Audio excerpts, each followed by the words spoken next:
Chers petits observateurs, tout le monde connaît la Renault Twingo. J'ai envie de dire, on a tous une histoire avec cette voiture. En revanche, je pense que vous êtes peu nombreux à connaître la Twingo Lecoq. Il n'y en a eu qu'une cinquantaine au début des années 90 et elle s'inspirait librement, des Bugatti. Et quand j'en ai croisé une aux ateliers Lecoq, que je l'ai vue, j'ai dit à Thomas, il faut que tu nous la présentes. Bonjour Thomas. Salut Renaud, tu vas bien? Ça va et toi? Super, bienvenue. Merci, on est chez toi, hein, enfin dans l'entreprise que je dirige, oui. Voilà. Alors, on va tout de suite être transparent pour le public. C'est pas ta voiture personnelle, mais tu en es le dépositaire, parce que vous avez racheté les carrosseries Lecoq, on reviendra sur l'histoire dans les années 2000, et il y avait cette voiture qui est très rare. Hein. Il y en a eu combien? Une cinquantaine d'exemplaires. Donc effectivement, c'est pas une grosse série, c'est ce qu'on peut appeler une série limitée. J'ai même envie de te dire, aujourd'hui, c'est une licorne, parce qu'il ne doit pas rester beaucoup. Non, je pense qu'il en reste bien moins, peut-être une vingtaine, quelque chose comme ça. Je suis très content de faire partager ça au public, mais il y a une petite tradition que tu connais sur POA. Est-ce que, parce que tu la vois quand même tous les jours, est-ce qu'il y a un détail qui t'amuse tous les jours quand tu la vois dans ton garage, qui t'enchante? Alors moi j'aime bien la bouille de la Twingo, mais après c'est le petit détail intérieur qui signe l'authenticité en fait de la Twingo Lecoq. C'est sa petite plaque qui a été faite en laiton et qui est gravée, qui numérote le véhicule. Elle est en or. Non, c'est du laiton, mais c'est effectivement c'était le petit côté luxe. Et la personne qui a fait ça à l'époque, pour l'anecdote, c'est Philippe Blavette et il avait été en relation avec Lecoq pour faire certaines gravures, plaques de présentation des autos, et c'est quelqu'un qui est un ami de la carrosserie et avec qui on fait toujours les plaques que nous mettons maintenant dans les restaurations de nos véhicules, puisqu'on signe les restaurations de nos véhicules avec une plaque en laiton avec le numéro de la facture, la date et les initiales des techniciens qui ont travaillé dessus. Et donc c'est toujours lui qui nous les fait. C'est excellent, 30 ans après, hein, parce que tout le monde ne connaît pas l'histoire de Lecoq. En deux mots, moi je sais que c'était un carrossier qui était à Levallois, qui restaurait, on va dire, de façon, qui était vraiment un artiste, qui restaurait des Bugatti, je crois pas dire des voitures très prestigieuses. C'était Saint-Ouen. Saint-Ouen, pardon. Place de Paris-Nord.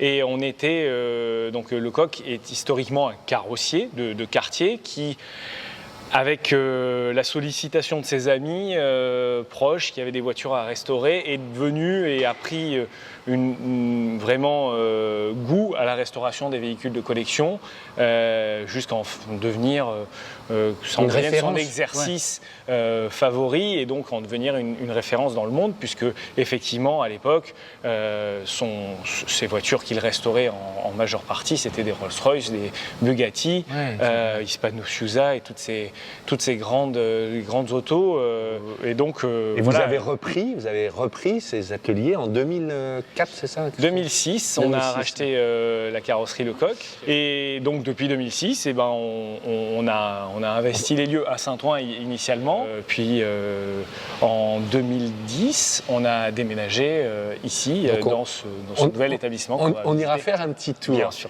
Mais alors, je vais revenir sur la voiture.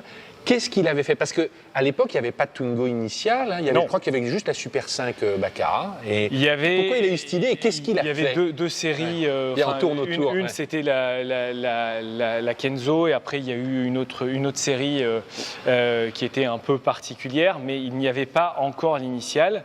Et donc, ils ont eu pour but et idée de faire une Twingo qui était à l'époque vraiment donc la voiture pas chère, la première.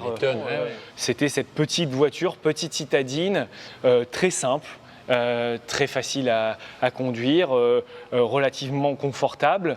Et donc il fallait lui amener un petit côté plus luxurieux, plus confortable. Et donc qu'est-ce qu'ils ont fait?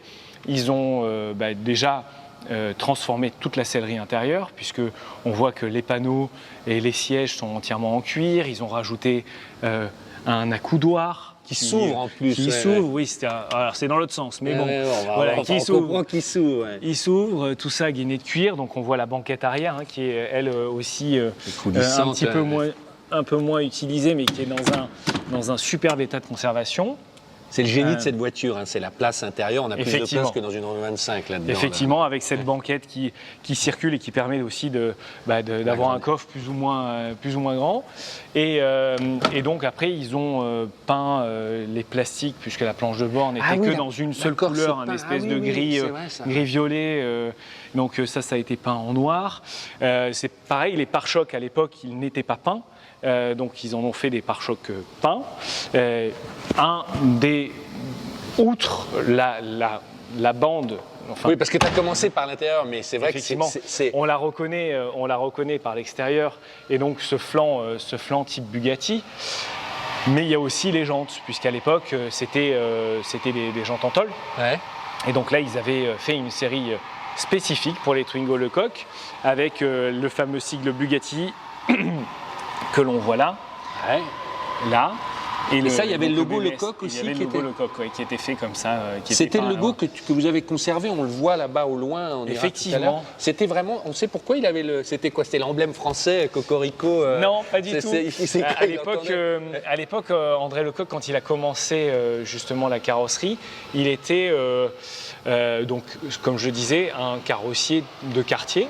Et puis, Matra était pas loin.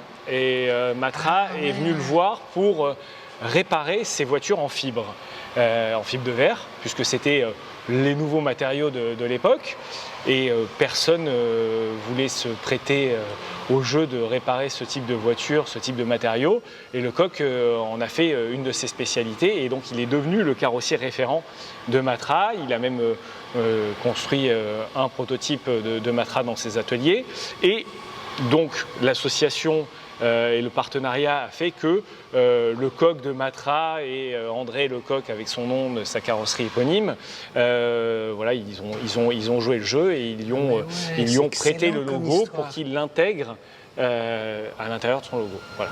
Ah ouais, donc c'est un cadeau de Matra, il a été inversé. Il a été inversé.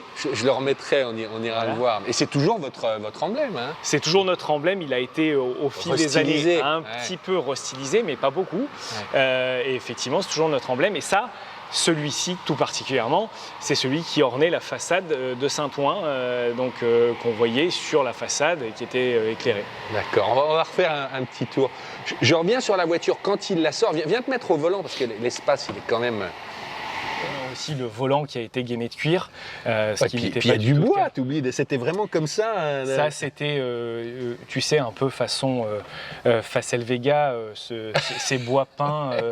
Mais c'est du vrai bois ou c'est du plastique, tu sais? Non, c'est du plastique peint. C'est du plastique peint, ouais, c'est ça. Et c'était la mode à l'époque. Tu en as partout. Un peu partout. Et donc, oui, c'est inspiration très française. Sur les autos qui étaient les autos emblématiques de l'époque. Ouais. Mais tu sais combien, j'avais lu, je crois qu'ils vendaient ça quand même 70% plus cher qu'une Twingo. T'as une idée? J'ai oublié en francs. On ne sait pas. Je sais pas, une Twingo, ça devait valoir, je sais pas, en francs, c'était peut-être les premiers prix, 40 000, 50 000 francs. Ouais. Je pense que c'était vendu presque le double, quoi, de mémoire. Oui, ouais. Je pense que c'est ça, mais je t'avoue que j'ai pas les chiffres. Est-ce que Renault avait donné son accord d'ailleurs, tu sais ou pas? Parce que je me pose la question. Alors pour moi, Renault avait validé ce projet-là, et d'ailleurs, on le sait, hein, Renault en a une. Ouais, dans sa collection. Qui a été exposée d'ailleurs même à Rétromobile sur leur stand. Ouais. Je sais qu'il y en a eu certaines qui ont eu un toit ouvrant. Ouais. On en a une d'ailleurs sur le Coq Riviera, puisqu'en fait on en a deux. On a celle-ci à Paris. C'est à Mandelieu, oui, c'est l'établissement. Donc on en a une autre qui a les flancs bleus avec un toit ouvrant Webasto. Vous en avez deux, mais c'est extraordinaire ça. Je crois qu'il y avait une version aussi avec la boîte robotisée. Et la fameuse boîte Easy, là, sans l'embrayage, semi-automatique, qui était d'ailleurs pas si désagréable à conduire. Non, il n'y a pas de pédale d'embrayage, tu passais à la vitesse. On dit que c'était fragile, mais franchement... Oui, c'était fragile si on la sollicitait beaucoup, et effectivement pour le bouchon parisien, c'est pas l'idéal. Enfin, c'était très agréable, mais ça s'usait vite. On va revenir sur juste... Comme on est chez un carrossier de... Ça, par exemple, c'est deux peintures ou c'est un autocollant? Tu vois, quand on fait du biton, comment on cache et on peint deux fois, ou ça se passe comment? Ça, c'est peint en deux temps. D'accord. Alors, ça peut être fait de plusieurs manières. La manière la plus commune, c'est qu'on peint le fond, là, qui est noir. Ensuite, on le peint, on le vernit. Et ensuite, on vient par-dessus masquer et repeindre, mais généralement que la partie donc, en couleur, et ça crée un nivellement. Donc soit on reponce tout et on revernit l'ensemble pour noyer, soit on peut faire maintenant avec les peintures plus modernes, qui sont les peintures à l'eau, on peut aussi peindre toute la base en noir sans la vernir, cacher très proprement le véhicule, peindre la partie jaune, et ensuite décacher proprement et vernir l'ensemble pour qu'il n'y ait quasiment pas de différence de niveau. Et après, on peut affiner en faisant un polyillustré. Tu posais la question. C'est quoi exactement? Enfin, moi, j'imagine qu'on passe la lustreuse pendant des heures. Mais alors, il y a une technique. avant ça, il y a effectivement une. Voilà, là, typiquement, on a je sais pas, un petit défaut qu'il y a eu sur de la peinture, et du coup, on vient poncer. Alors, c'est qu'une partie, et c'est pas représentatif du travail complet qu'on doit faire sur une auto, mais grosso modo, on ponce avec des grains de papier très fins. Et quand on va venir poncer, en fait, on va enlever des microns, toutes ces petites crêtes, toutes ces petites peaux d'orange, ces petites vaguelettes, on va les casser, jusqu'à retrouver quelque chose le plus plat et le plus lisse possible. Et plus on affine, donc plus on lisse et on tend. Et après, avec différents grains de produits lustrants, on va lustrer le véhicule pour partir du plus gros grain toujours vers le plus fin et pour raviver la brillance. Donc en fait, le polyillustré n'existe que pour les peintures brillantes. On ne peut pas faire un polyillustré sur une peinture mate ou satinée puisqu'on la rendrait brillante. Et du coup, le lustrage protège aussi, j'imagine, justement des futures agressions. À la fin, on a des produits qui sont des fillers et qui vont amener une sorte de cire de protection. Après, ça n'a rien à voir avec une céramique ou un film PPF qu'on pourrait apposer sur le véhicule, mais ça amène quand même une certaine protection sur le vernis. D'accord. Et ça, il le faisait déjà à l'époque? Je le faisais à l'époque. Et c'était donc la finition qui était faite sur cette auto. Et tu peux pas polyillustrer les plastiques, les pare-chocs? Si, tout ce qui est peint. D'accord, mais il faut que ce soit verni, brillant. Comme tu dis, brillant. Vernis brillant, parce que tu peux avoir un vernis mat ou un vernis satiné. D'accord. Auquel cas, si tu fais ce polyillustré, tu le rends brillant. Ce que je trouve formidable, on fait un petit tour, parce que c'est un métier finalement qu'on connaît mal. Bon, là, on voyait qu'il y a une Dino, on ira voir, là, il y a une Daytona, mais tu me disais qu'aujourd'hui, finalement, les voitures c'était plus simple de restaurer des voitures modernes, parce que tu m'avais dit que c'était presque du plug and play quand on cache un pare-choc. De réparer des voitures modernes. De réparer sur une voiture moderne. Tu m'as dit aujourd'hui, pour aligner un pare-choc de 308 Ferrari, ça peut prendre 3 jours, parce qu'on ne construisait pas de la même façon. Effectivement. Toutes les voitures sont différentes, donc la manière d'assembler les vitrages sur cette auto ne sera pas la même que sur celle d'à côté ou que sur la Maserati qu'on a vue ou sur la Daytona. Donc il y a forcément des différences de temps qui sont propres au modèle. Il y a des modèles qui sont très simples à démonter et à remonter, qui ont très peu d'ajustage ou de réglage. Et quand on va passer sur des Rolls-Royce, on peut passer sur une porte 2 à 3 jours pour tout régler, tellement il y a de pièces d'ajustage pour les selleries, les mécanismes lève-vitre, l'ouverture, la poignée, le premier cran, le deuxième cran. Je te demandais tout à l'heure, je pensais que c'était des seuils de porte, tu m'as dit taratata, c'est la calandre de Rolls-Royce, ça c'est chaque lamelle. Oui, typiquement, voilà, ça c'est un travail dantesque parce qu'il faut tout démonter méticuleusement. Donc là, c'est une calandre qui avait vieilli. C'est une voiture qu'on est en train de restaurer. Et donc la calandre, elle avait vieilli. Mais qu'est-ce que vous allez faire là? Vous allez repolir pour justement, parce que là, pour pas que ça soit jaune, c'est ça? Non, là, il faut que ce soit chromé. C'est ça, vous rechromez. Voilà. Chaque étape du chromeur va apporter de la matière et va pouvoir aussi réguler et essayer de corriger un petit peu des défauts qui pourraient persister, que nous, en carrosserie, on ne peut pas corriger. Vous faites à la loupe ou pratiquement? Alors, presque. Pour certaines pièces, oui, ça pourrait être le cas. Bien, on va juste aller voir quand même, là, je sais que Julien a fait quelques images, mais elle est tellement belle, là, il y a une Daytona. Franchement, je l'ai vue en arrivant. Les voitures ne sortaient pas aussi belles Non. On est d'accord. Non. Est-ce que Elles étaient très belles, mais elles ne sortaient pas aussi belles. Mais est-ce que ça veut dire qu'aujourd'hui tout est sur-restauré à la demande des clients? C'est parce que c'est la tendance, parce qu'on produit, enfin parce qu'on on restaure mieux, ou il y a certains clients qui, enfin tu vois ce que je veux dire? Là, on a la valeur des autos a changé aussi, donc on ne peut pas se dire que on va sur des voitures qui valent quasiment 1 million, ne pas amener le travail jusqu'au bout de la perfection, parce qu'à l'époque, elles n'étaient pas faites comme ça. C'est difficile. Quand on investit 100, 200, 300 000 euros selon les voitures et selon ce que l'on fait, puisque si on fait une restauration partielle ou complète avec la sellerie, c'est la totale, là c'est la totale. J'adore ça. On ne peut pas se dire que on va la faire comme elle était à l'époque, avec des jours ajustés mais pas tout à fait symétriques. C'est-à-dire qu'elles sont mieux ajustées, mieux peintes, mieux juste. Voilà. Wow. Mais là, vous avez repeint aussi la mécanique et le... Oui. Alors, c'est pas dans la livrée finale. Là, on est dans la partie rodage du véhicule. Donc, on a terminé le réassemblage complet. On commence les rodages en statique et après, on va commencer les rodages en dynamique. Donc, il va y avoir à la fin du rodage d'à peu près 1000-2000 km. On va redémonter des éléments. Attends, les 1000 km. Tu as fait client qui va rouler 1000 km? Non, nous, on livre la voiture terminée, rodée. Mais qui va avoir le plaisir de rouler 1000 bornes au volant de cette voiture? C'est sur un banc Alors, on va faire une partie sur banc et après une partie sur route, parce qu'il faut que ça se fasse en charge. C'est lent, ça. Ça, c'est l'isolation qui était faite d'origine. Oui. C'est marrant, on dirait du plastique, ça fond pas, non? C'est un plastique spécifique qui est fait pour résister justement aux hautes températures, et c'est fait en Italie par un spécialiste qui ne fait que ça, qui a les moules d'origine pour pouvoir reproduire exactement ces isolants comme ils étaient faits à l'origine. Dis donc, la personne qui va faire les 1000 km, là, j'espère qu'ils sont bien assurés, parce que vous, si c'est sur route, etc., enfin, c'est un privilège, et en même temps, elle est tellement belle que vous... Oui, bon, alors généralement, elle a un cache, généralement, oui, on met des films de protection. Alors, on met pas un PPF, mais on met des films de protection par pierre qui nous permettent de ne pas avoir un impact de cailloux sur un bloc avant qu'on vient entièrement de restaurer. On protège les passages de roues, on protège les seuils. Donc, il y a une partie de temps qui est consacrée à la préservation du véhicule avant qu'elle parte sur la route. Mais Thomas, toi tu mets là-dedans, mais c'est une clinique en fait.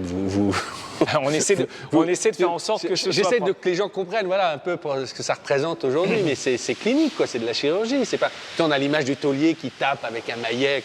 Alors on a aussi ça. À vrai dire, là on a demandé qu'ils sont plus en activité, mais on effectivement. Alors il y en a quelques-uns, oui, mais qui finissent des chantiers, mais effectivement, on a des vrais tauliers formeurs qui forment de la tôle avec différents outils. C'est aussi grâce à l'investissement dans des outils plus modernes, mais qui restent en fait très similaires à la tradition, qu'on va plus vite et qu'on essaie aussi de maîtriser les coûts de la restauration, parce que sinon c'est... Tu arrives à trouver justement des jeunes carrossiers ou c'est compliqué? Des jeunes, oui. Ouais. Et en plus on les forme. Donc ça c'est génial. Alors ces jeunes peuvent envoyer leur CV. En fait, on dit toujours qu'on ne trouve plus la main d'œuvre, tout ça. Moi, c'est positif en fait. Donc, oui, nous on forme des jeunes. Là on a cette saison, on a 4 jeunes du Garac qui sont chez nous en apprentissage. Et ça c'est juste pour le département classique. Après on en a 4 en carrosserie moderne. Un en mécanique, un en peinture, et on a une fille en sellerie. On pourrait passer 4 heures, on est parti de la Twingo, mais bon, là c'est bien, on finit par là, j'allais dire, c'est le tunnel de finition. On a des lumières, là on voit tous les défauts. Hein, c'est là où on va apporter les fameuses finitions, enlever les grains, parfois il y a des coulures, et qu'on va donc justement polir, lustrer les éléments, et après on va les monter sur le véhicule. Celle-ci, elle vient d'être réparée, elle est bien plus belle que ce qu'elle était d'origine. C'est mieux fini, mieux ajusté, parce que ça, encore une fois, on était sur des voitures qui avaient des ajustages, on va dire, moyens, qui étaient propres, mais qui étaient moyens. À l'époque, là, il y avait beaucoup moins d'ajustage, mais tout était fait à la main. Donc c'est quand même plus technique. C'est une Auburn, c'est quoi? Ouais. J'adore ça. Et elle est roulante, celle-là. Bien sûr. qui venir nous la présenter. Bien sûr, elle est roulante. Ben, je ferai en sorte qu'il te contacte. Alors, vous l'avez compris, c'est une présentation un peu spéciale de la Twingo. On a élargi à ton activité, mais je trouvais que ça valait le coup. Si vous aimez la Twingo, je renvoie au reportage qu'on avait fait chez Lore Moto à Lisieux, qui va bientôt avoir son homologation, je le salue, qui électrifie des Twingo, mais surtout qui refait tout. Il peint les tableaux de bord, il met des nouveaux fauteuils, etc., pour essayer de proposer en fait, de rouler en Twingo tous les jours, mais électrifié et remis au goût du jour. C'est une très bonne idée. Et pour un prix défiant toute concurrence. Thomas, on reviendra, parce qu'en fait, je crois qu'on pourrait passer sur chaque voiture des heures. Merci de nous avoir reçus. Je vais aller jusqu'à ton logo bleu. Et puis, merci, à bientôt. Salut. Et puis, si vous aussi, vous voulez nous présenter votre voiture, vous n'avez pas besoin d'être carrossier ou d'avoir... mais je crois que ça valait le coup aujourd'hui. Vous nous envoyez un petit mail, petite observation automobile tout attaché, gmail.com avec des S, une rapide description et puis on vous répondra et on gardera la voiture dans les bases. Et si elle nous intéresse, vous viendrez nous la présenter. Voilà, à bientôt. Au revoir.